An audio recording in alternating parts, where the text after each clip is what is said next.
Ek kon stel nie belang nie. Ek was met 'n Amerikaanse pilot. Nou, dis fokol. Draai die Suid-Afrikaner malkoppe. Jy sit in die deur by die gun. Dis 'n nightmare. Ja, jy sal moet.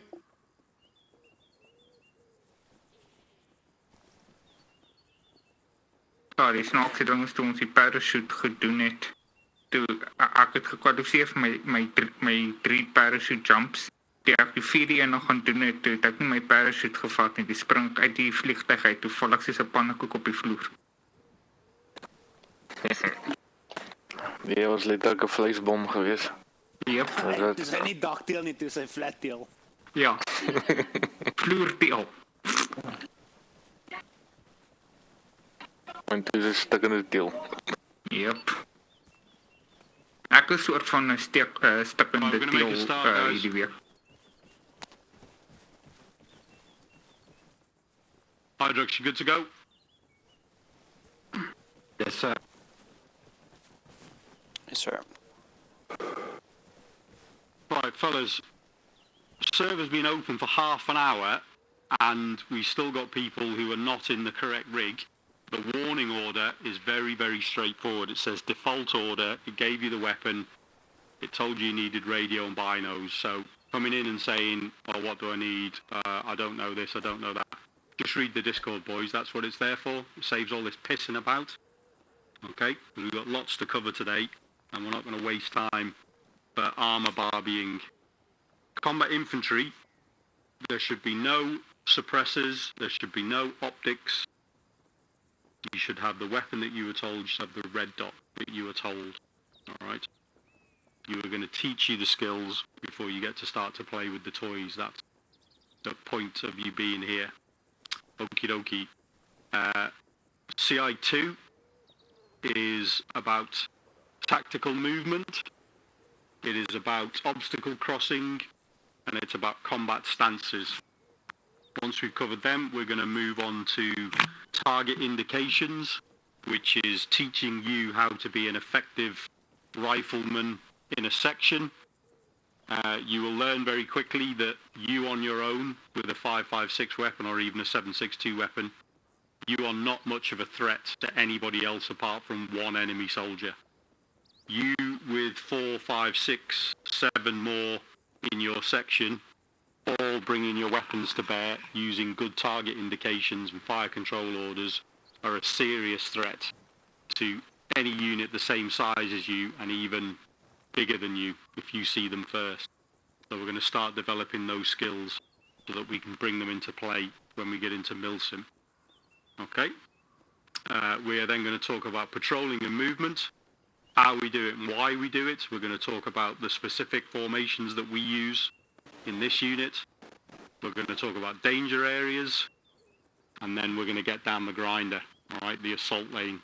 We should get at least 2 runs down the assault lane today. We're going to start ramping up the intensity of that. Last week, I told you looked like melted ice cream. All right, we expect you to be better this week because we expect you to remember what happened and the skills that you learned last week and put them into play.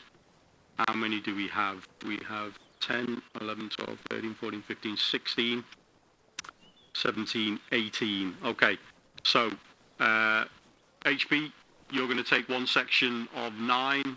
Sykes, you're going to take the other section of 9. Yeah, and that's ready-made for us, and we'll sort out LMGs and stuff when it's time when we get down there. Okie dokie, there's a lot of information to get through tonight. You'll get regular breaks to ask questions. You'll get plenty of opportunity to clarify what's going on. All right, so we're going to make a start. Now, first thing we're going to talk about are combat stances and situational awareness. All right, so we should always know that we've got 3 main combat stances. So this is our standing combat stance. Yeah. What are the benefits of being in this position? Yeah, you can run, you can move really quickly. All right, anything else? Okay, we can see everything, can't we? Because we're stood upright. All right. Okay. What are the cons of being in this position? A large target. Yeah, everybody can see you, And then if you've been running, yeah, so if I just do a little jog around the flag, come back, weapon comes up. What's my weapon sight doing now? Going up and down. Okay, up and down. I've got no stable target picture. All right. So yes, we can cover ground. Yes, we do fight in this position. All right. You'll find yourself fighting in this position quite regularly on Ruakat in the bush. All right, but you have to be aware you can't run and fight. Yeah, you've got to move and fight. Okay, so our next combat position, kneeling. We can see slightly less, but immediately my target picture is much more stable. All right, and again in the bush, you'll spend a lot of time in this position so that you've got a mixture of situational awareness, a mixture of sight picture, and a mixture of concealment. All right, and then finally, your last combat stance, prone, very stable sight picture, very low target, and as soon as you're in the bush, what's your big problem? Can't see anything at all, can you? Yeah? Yes. So we have to balance the needs of our combat situation and the needs of our situational awareness with the stance that we're going to take. All right? If you are on your belt buckle, it's unlikely that you're going to be hit from distance, but you're not going to see the guy who's even 5, 6, 7, 8, 9 meters away. Yeah, and if he knows where you are, or he's got a good indication where you are, there's going to be grenades coming in, there's going to be fire coming in, and you're not going to be able to do anything about it. So we always balance our combat stance with our requirement for getting eyes on what's going on around us. Does that make sense? Okay, Roger, stop. man. Okie dokie. So choose the stance that allows you to maintain your situational awareness. All right? Okay, let's talk about finding the enemy before they find us. All right? When we are moving, we should be avoiding what we're in right now, which is considered to be an ODA, an open danger area. Yeah?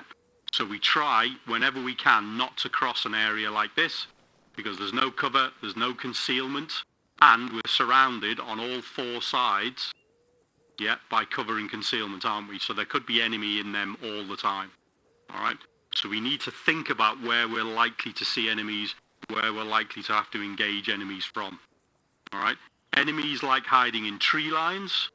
They like hiding behind walls and buildings. They like hiding in buildings. So our attention should always be moving to those things. There is no point spending time scanning into an open field like this when you're on the outside of the field. Because the enemy, especially if it's PvP enemy, is very unlikely to be stupid enough to be in an open field. Do you agree? Yes, Okay, so we need to be looking into the cover, not at the cover. We need to be looking into the cover around these open danger areas and approaching them appropriately. Yeah, so not running in there. We need to be moving with some stealth. Stealth doesn't mean necessarily silent, okay? But we need to be moving from cover to cover, trying to avoid the cover if we can because it makes noise. Yeah, but making sure that we can get eyes on them before they get eyes on us. All right, so let's talk about some movement principles. Yeah, so we're always going to try and use cover and concealment. Who can remember from last week what the difference between cover is compared to concealment? In concealment, no one can see you.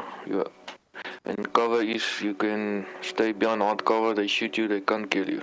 That's right. All right, so concealment means you can't be seen, but you can still be killed. Cover means you're in hard cover, and weapons aren't going to reach you unless it's serious caliber. Tank rounds, anti-tank rounds, mortars, 50 caliber, things like that. All right. The game doesn't represent it at the moment, but 50 caliber destroys breeze blocks and eventually will bring houses down. All right, brings walls down, brings houses down. We'll go through plate steel.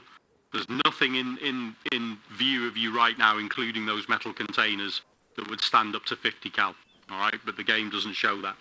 All right, so remember, cover from view, not 7.62. Yeah, you can hide, but a round will go through foliage, it'll go through trees. So we need to choose accordingly. All right, whenever we are moving, we want to avoid these ODAs, these open danger areas, and we want to be moving from cover to cover. And if we can't move from cover to cover, we need to be moving from concealment to concealment. Okay? So, Remember what we said last week about dead ground? Does anyone not remember what dead ground is? Yeah, so dead ground is ground that's normally lower than the ground that your enemy are in, all right? Or it's hidden in some way, so it could be trenches, could be riverbeds, could be the other side of a hill, all right? So it means that not only can they not see you, but they can't place direct fire on you as well, all right? What else do we need to think about whenever we're moving? Okay, we need to talk about spacing, and we need to talk about dispersion, all right, which are not necessarily the same thing. So where you guys are at the moment, you've probably got a meter between you. If I put a grenade on Bucks and a grenade on JP, it's probably going to kill Jamie, it's probably going to kill JB, Sellers getting killed and Rage is getting killed, all right, and Lava and the other guys are probably getting knocked out. So the lethal range for the grenades in the game is about 5 meters. The casualty producing range is about 15. In real life, it's a lot more than that. Yeah, if I drop to 67 right here, there's a chance that we could kill everybody with the blast. All right, so that's why we use dispersion. So dispersion is making sure that when we are static, so we're waiting for orders or we are waiting to be given a next tasking or an observation, we're going to disperse, which means that we're all going to move into areas of cover and concealment. All right? What we are going to start hammering from now on, especially in Milsim, is that whenever you are not actively moving towards an objective or towards an enemy unit, you are going to go into all-round defense, ARD, all right? Which means that you're going to be covering all points of the compass. You remember when you did your helicopter and your vehicle boarding drills in boot camp? Yes, dog. Yes, All right, well, it's going to be exactly like that when we come to the halt. All right, so a big map, like Ruhrkap, whenever we're moving. As soon as we stop and someone's on the net or we're waiting for confirmation, you are all automatically going to go into all-round defense and look for dispersion. All right, you're not going to be scattered over hundreds of meters, but you're not going to be all bunched up together like this. All right, units that start bunching in the Milsim are going to get mortars dropped on them by the GM for bad drills. That's how we're going to start training this dispersion. All right. Now, spacing is similar, but spacing is much more dynamic. Spacing is talking about where the distance between you when we're actually patrolling and when we're moving in different formations. And we'll talk about that when we start getting into formations later on. Okay, let's talk about pace. All right, so we did you a little demo. Let's see if I can do my wildlife demo. So full sprint.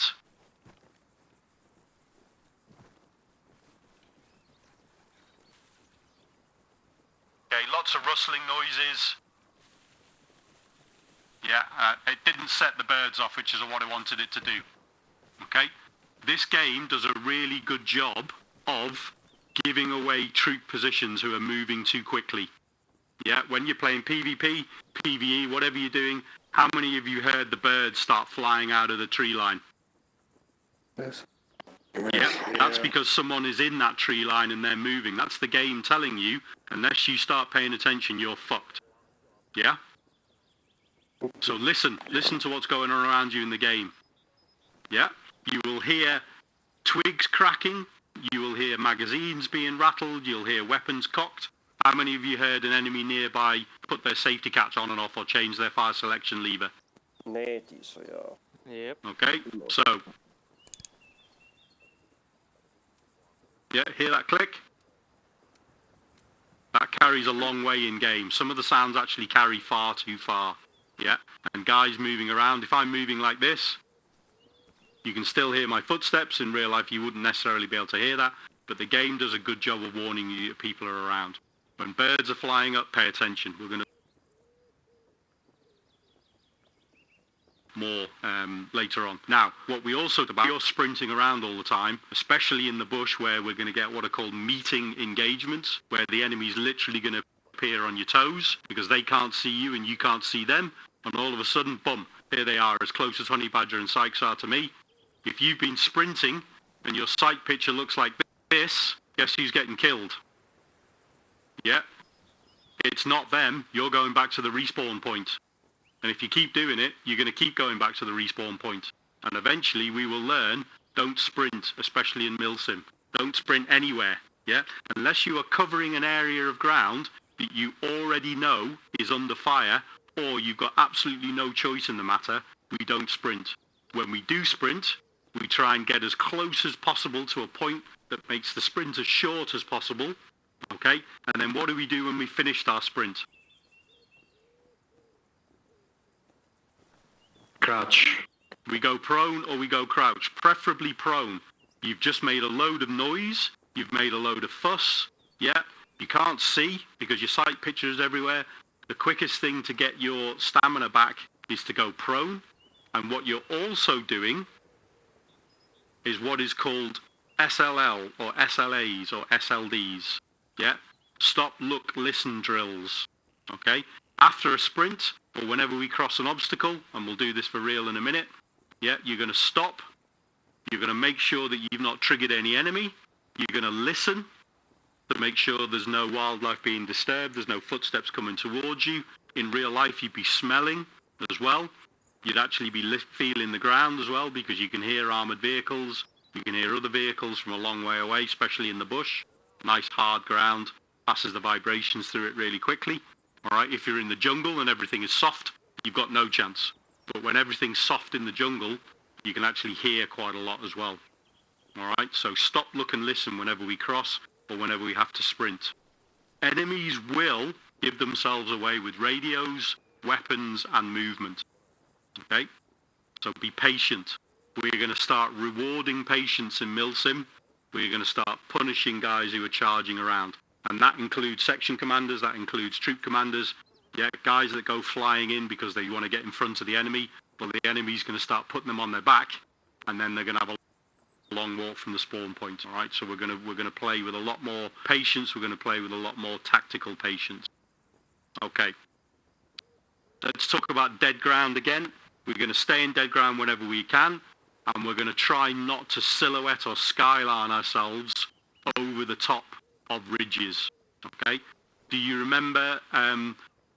So we're teaching why things are seen in boot camp at the moment. Shape, shine, silhouette, surface. Not yet. Not yet. Okay, all right. So we'll cover it in CI. All right. So there are very easy things to remember about why things are seen. This is the first thing that soldiers get taught when they go into the field. All right. Shape. The shape of an object. If it looks like a soldier and it's got a head and shoulders and it's carrying equipment, it's probably a soldier. Yeah. Shine. That's why weapons are dark, and these days that's why weapons are this color. Yeah. So they're starting to make them matte colors, matte brown normally. Shape, shine, silhouette. If you stand on the HB, go and stand on top of one of those containers for us, please. Yeah, silhouette is one thing that's going to get you killed really, really quickly, especially at night and dusk and dawn. All right, if you find yourself on top of an object like this, yeah, and behind you is daylight, sunlight, you're going to be seen really, really easily. So when we cross over the tops of things, we don't go right over the top of them. That's the easiest way to give yourself away. Okay, surface. The game deals with surface for us. You don't get a lot of reflection on things, but be aware, how many of you been on Ruakap when it's raining?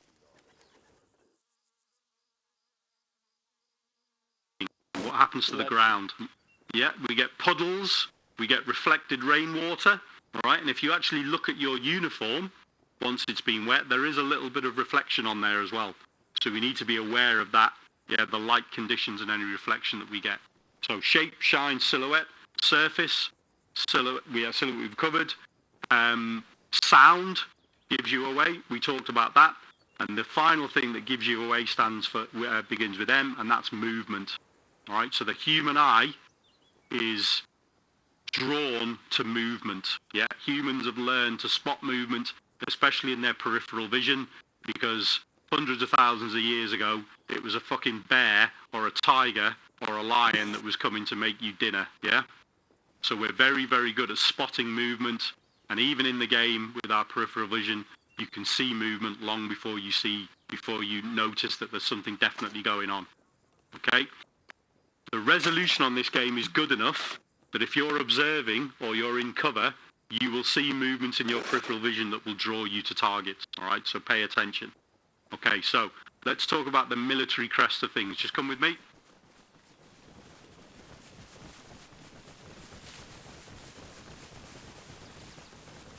Okay, so this is the highest point on this little hill, yes?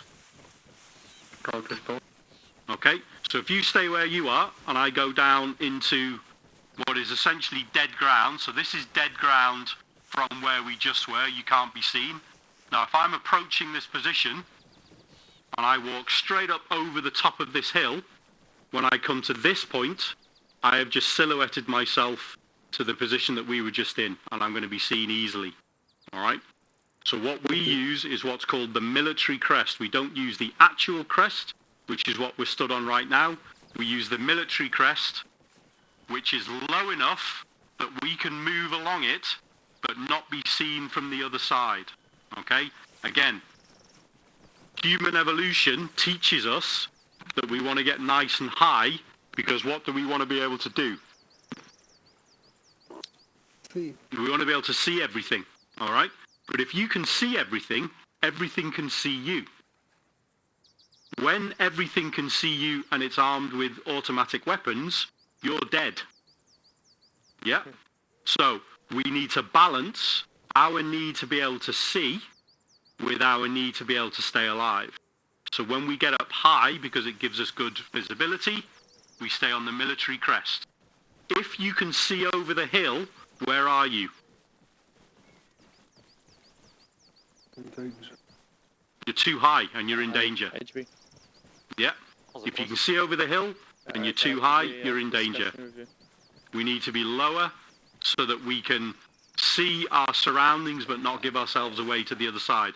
If we wanted to cross over this ridgeline to get back to where we were just kneeling, we would come along the military crest, yeah, we would stay in as much cover as possible, and then we would find a point where we can then approach using the cover available to us. Does that make sense? Okay, now, a lot of guys will do this naturally when they play a game, because people don't want to be seen and shot, do they? So people will plan routes that get them to where they want to go without being exposed. Where we get into trouble are the guys that want to charge into combat, and they go everywhere in straight lines, all right? There is only one thing in the military world that travels in straight lines. What is it? Bullets. Bullets. Yeah. Do not move in straight lines, because the things that are supposed to move in straight lines will find you and they will fuck you up. All right? So even if we are moving tactically and I'm going from here to Hydrux, yeah, if there is any threat of combat or if you are in contact, we never ever move like this in a straight line. That is going to get you shot. It makes your path easy to predict, it makes you easy to lead, and it will get you killed. All right? So even if we're moving in what we want to be a straight line, we're still going to be trying to move like this. Does that make sense? Okay, good. Right. Come down to the road. Let's talk about what this is. Just come up on the crest in front of me between the targets. There we go. Okay. So, this is a road. Everyone agree with me? Good. This is what is called an LDA. If an open field, yeah, is called an open danger area, what do you think an LDA stands for? Stands for linear danger area. Linear danger area. What other examples of linear danger areas can you think of? Things that go in straight lines, which are a problem. Roads and fence. Fences, absolutely, Jamie. What else? Riverbeds. Walls. Walls, yes. Lava, what did you say? There's a lot of movement on roads, so... Yeah, might so be a lot of roads, people. absolutely linear danger area. Think about agriculture, all right? So if you have the trees or vineyards that have all been planted in straight lines, okay? Yes, they provide you with cover, but that's a linear danger area as well, okay? Because cover that you're stood in at the moment, sorry, concealment, it's random, isn't it? It's not predictable concealment. You can move from tree to tree, you're moving around. If you get caught in a vineyard, what are you actually being made to do?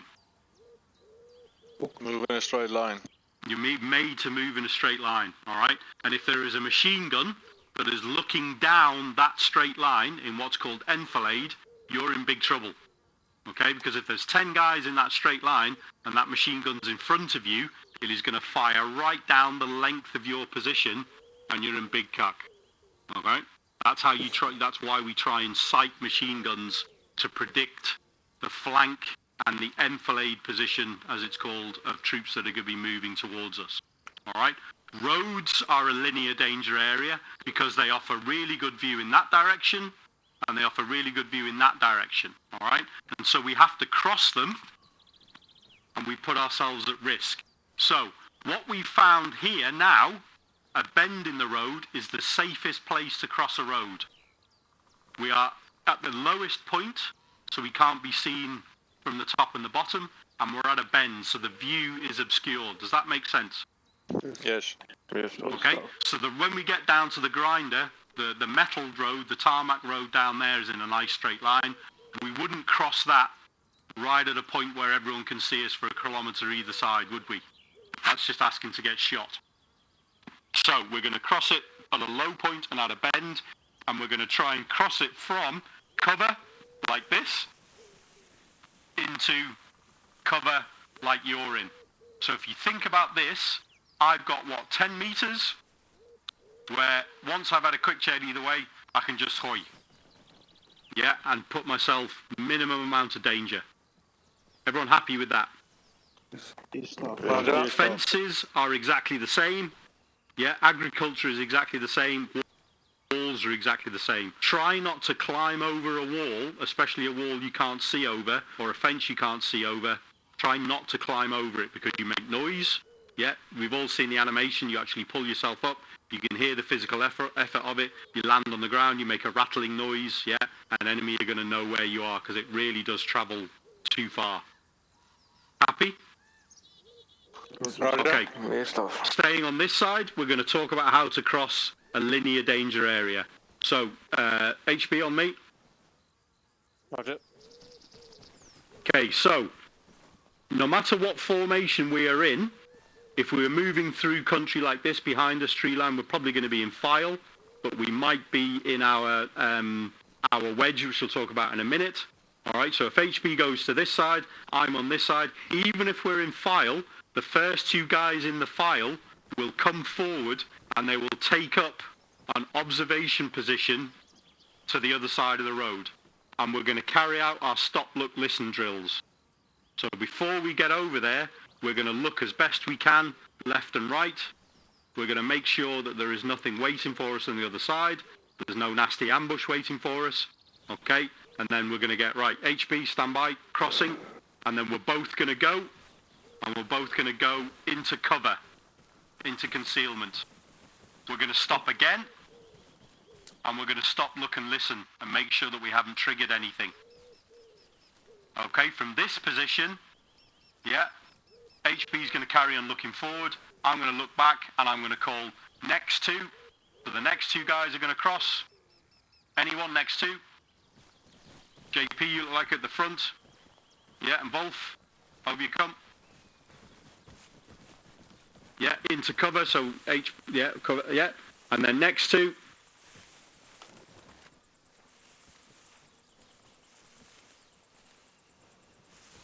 Anybody guys next two?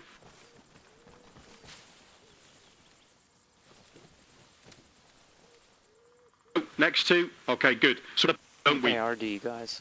Yeah, and then we all get into all-round defence. We try and find as much cover as we can, making sure that we've got all of our arcs covered. What we don't do, if this was my unit here, so we've still got Hydrux, DAC, Wolf, Lava, yeah, Cellar.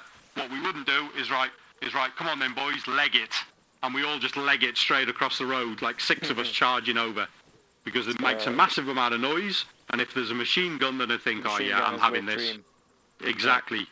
Yeah, machine gunners lie at wake a night with their stiff little socks. waiting for a moment like that. Okay? Okay, now, I have seen in Sierra Leone